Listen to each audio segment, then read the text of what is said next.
بسم اللہ الرحمن الرحیم۔ السلام علیکم دوستو امام مہدی سے متعلق روایات کم سے کم 73 صحابہ کرام رضوان اللہ علیہم اجمعین سے مروی ہیں۔ یہ تعداد ایسی ہے کہ اس پر تواتر کی تعریف صادق آ سکتی ہے، یعنی رسول اللہ صلی اللہ علیہ وسلم نے اپنے ارشادات و اقوالات میں امام مہدی کا بار بار ذکر فرمایا ہے۔ امام مہدی اللہ تعالیٰ کے طے کردہ نظام کے مطابق اپنے وقت مقررہ پر پیدا ہوں گے۔ ان کی پیدائش مدینہ منورہ میں ہوئی ہوگی اور وہ وہیں پر پلے بڑھیں گے۔ وہ حضرت فاطمۃ الزہرا رضی اللہ تعالیٰ عنہا کی نسل سے ہوں گے۔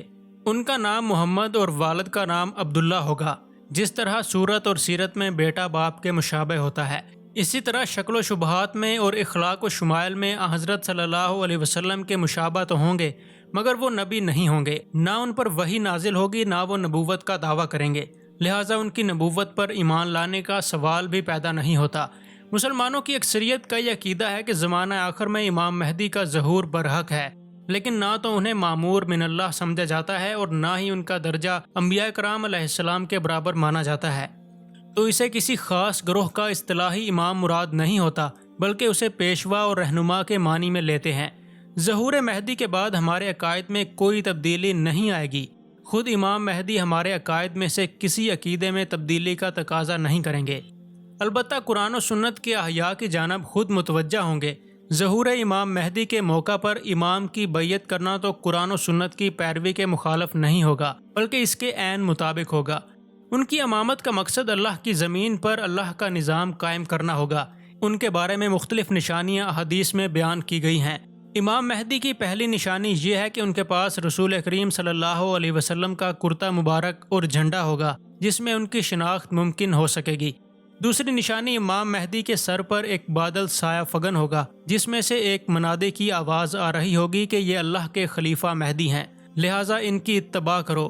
کتاب الفتن میں اسی روایت کو اسی طرح بیان کیا گیا ہے کہ تم پر فلاں کے اتباع لازم ہے، اور اس کی نشاندہی کے لیے ایک ہاتھ ظاہر ہوگا جو ان کی طرف اشارہ کرتا ہوگا۔ تیسری اور چوتھی نشانی حضرت علی رضی اللہ تعالیٰ عنہ سے مروی ہے کہ امام مہدی ایک پرندے کی طرف اشارہ کریں گے تو وہ آپ کے سامنے آ کر گر پڑے گا، اور ایک درخت سے ایک شاخ توڑ کر زمین پر گاڑیں گے تو وہ اسی وقت دوبارہ سے سرسبز و شاداب ہو جائے گی۔ علماء کا کہنا ہے کہ امام مہدی کا جب ظہور ہوگا تو ان سے نشانی مانگی جائے گی، جس پر آپ فضا میں اڑتے ہوئے ایک پرندے کی جانب اشارہ کریں گے تو وہ آپ کے سامنے آ گرے گا۔ پانچویں نشانی ہے کہ امام مہدی سے جنگ کے لیے ایک لشکر روانہ ہوگا، اور جب مکہ اور مدینہ کے درمیان پہنچے گا تو پورے لشکر کو زمین میں دھنسا دیا جائے گا۔ امام مہدی کی چھٹی نشانی یہ ہوگی کہ آسمان سے ایک منادی کا نام لے کر لوگوں کو ان کے ساتھ ملنے اور ان کی مدد کے لیے ابھارے گی۔ ساتویں نشانی زمین سونے کے ستونوں کی طرح اپنے جگر کے ٹکڑے باہر نکال دے گی۔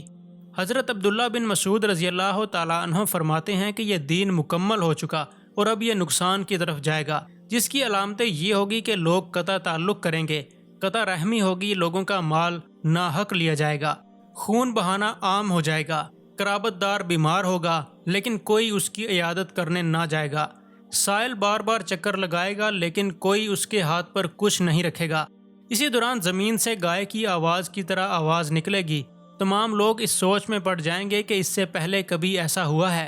اسی دوران زمین اپنے جگر کے ٹکڑے یعنی سونے چاندی کے ستون باہر نکال پھینکے گی، لیکن اب یہ سونا چاندی کسی کو کچھ فائدہ نہیں دے گا۔ امام مہدی کے زمانے کی آٹھویں نشانی یہ ہے کہ لوگوں کے دل غنی ہو جائیں گے اور زمین کثرت سے اپنی برکتوں کا ظہور کرے گی، یعنی اپنے خزانے باہر نکالے گی۔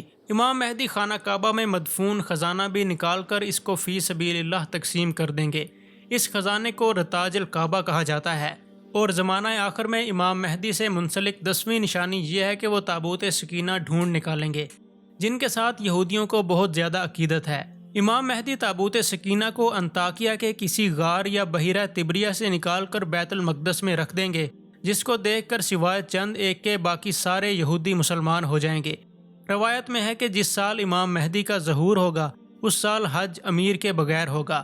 مدینہ میں کسی بات پر لوگوں کے درمیان جھگڑا ہوگا جس کا انجام قتل و غارت گری پر ہوگا۔ حجاج کرام کو لوٹا جائے گا اور خوب خون ریزی ہوگی۔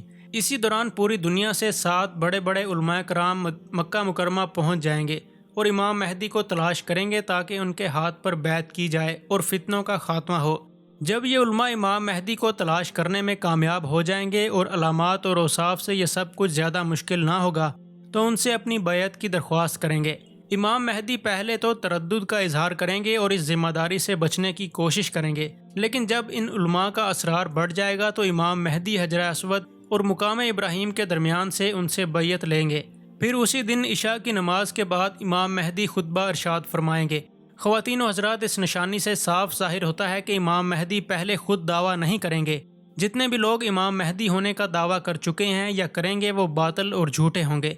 حضرت امام مہدی کے ظہور کے بعد کفار، مشرکین، یہود و نصارہ سے ان کی خون ریز جنگیں ہوں گی، یہاں تک کہ جنگ خلید، جنگ قسطنطنیہ سے فارغ ہونے کے بعد دجال کا خروج ہو جائے گا، جسے قتل کرنے کے لیے حضرت عیسیٰ علیہ السلام آسمان سے نازل ہوں گے۔ نزول عیسیٰ کے بعد حضرت امام مہدی علیہ السلام کا کام کیونکہ پورا ہو چکا ہوگا، اس لیے وہ حکومت و سلطنت اور دیگر تمام کام حضرت عیسیٰ علیہ السلام کے سپرد کر کے ان کے تابع ہو جائیں گے۔ آپ کی خلافت کی میعاد 7 یا 8-9 سال ہوگی۔ بیعت خلافت کے وقت ان کی عمر 40 سال ہوگی۔ ان کی خلافت کے 7 سال دشمنوں سے جنگوں اور ملک کے انتظامات میں گزریں گے۔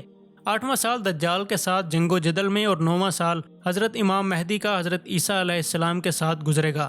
اس حساب سے آپ کی عمر 49 سال کے قریب ہوگی۔ بعد میں امام مہدی کی وفات ہو جائے گی۔ حضرت عیسیٰ علیہ السلام نماز جنازہ پڑھائیں گے اور ان کی تدفین عمل میں آئے گی۔ انہیں بیت المقدس میں ہی سپرد خاک کیا جائے گا۔ دوستو، یہ وہی روایات اور علامات ہیں جن پر مسلمانوں کی اکثریت اتفاق کرتی ہے، مگر افسوس کا مقام یہ ہے کہ آج امت امام مہدی کے ساتھ کچھ خدائی صفات، امامت اور نبوت اور تدبیر کائنات جیسی چیزیں منسوب کر کے خود کچھ کرنے اور عمل کرنے کی بجائے ان کے ظہور کے انتظار میں بیٹھ چکی ہے، اور کچھ لوگوں نے تو یہ بھی رائے قائم کر لی ہے کہ امام مہدی نام کی کسی شخصیت نے نہیں آنا۔ احادیث سے جو تذکرہ ملتا ہے وہ روایات حد درجہ ضعیف اور ناقابل اعتبار ہیں۔ ان پر کسی عقیدہ نظریہ کی بنیاد رکھ کر کسی شخصیت کے انتظار میں بیٹھے رہنا عقل مندی نہیں ہے۔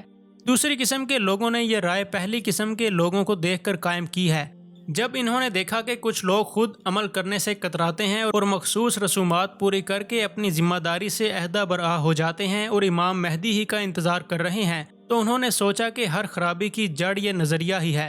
بہرحال ہم نے آپ کے سامنے کچھ ایسی علامات رکھی ہیں جن پر سب مسلمانوں کا اتفاق ہے۔ دوستو، یہ تھی آج کی ویڈیو۔ امید کرتا ہوں آپ کو یہ ویڈیو اچھی لگی ہوگی۔ ملتے ہیں کسی اور ویڈیو میں، تب تک کے لیے اپنا بہت سارا خیال رکھیے۔ اللہ حافظ۔